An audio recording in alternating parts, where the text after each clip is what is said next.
பாகுபலி என அழைக்கப்படும் ஒற்றை ஆண் காட்டு யானை மீண்டும் மேட்டுப்பாளையம் சுற்றுவட்டார பகுதிகளில் சுற்றித் திரிகிறது.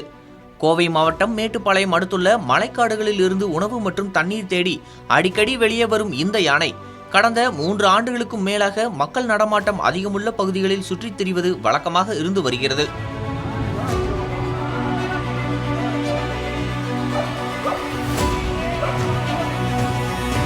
பிரம்மாண்டமான உடல் அமைப்பு மற்றும் நீண்ட தந்தங்களுடன் காணப்படும் இந்த யானை பார்ப்பவர்களுக்கு முதலில் அச்சத்தை ஏற்படுத்தினாலும் இதுவரை மனிதர்களை தாக்கிய சம்பவங்கள் எதுவும் இல்லாததால் உள்ளூர் மக்கள் இதனை பாகுபலி என அன்போடு அழைத்து வருகின்றனர்.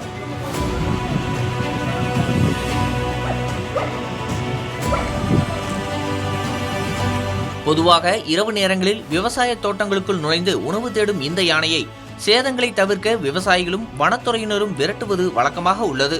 இந்த நிலையில் நேற்று இரவு நரிப்பள்ளம் பகுதியில் உள்ள ஒரு விவசாய தோட்டத்திற்குள் பாகுபலி யானை நுழைந்தது.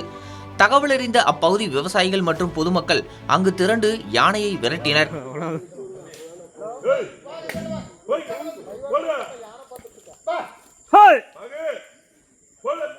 யானை மீது டார்ச் லைட் வெளிச்சத்தை அடித்தபடி நாங்கள் எல்லோரும் இங்கே இருக்கின்றோம், நீ சென்றுவிடு என சத்தமாக கூறியபடியே பொதுமக்கள் அதனை காட்டுப்பகுதிக்கு விரட்டினர்.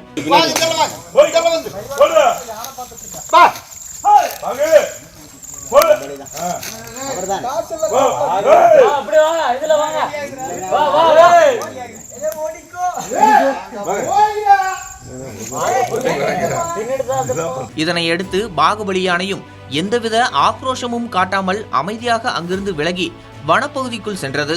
வழக்கமாக பட்டாசுகளை வெடித்தும் தீப்பந்தங்களை கொளுத்தியும் யானைகளை விரட்டி வரும் நிலையில் பாகுபலி யானை அப்பகுதி மக்களின் பேச்சை கேட்பதாக அவர்கள் நம்புகின்றனர்.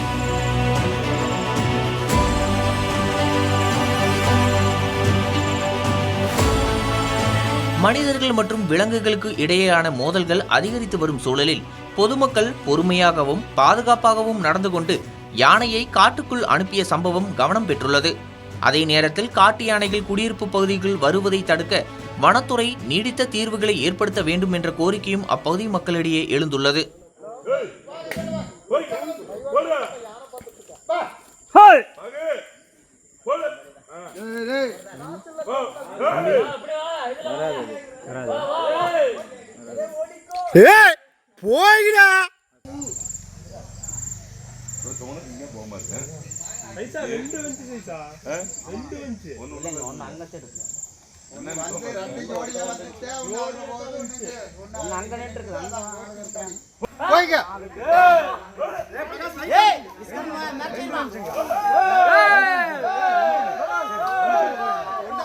அப்படி போயிட்டு இருக்க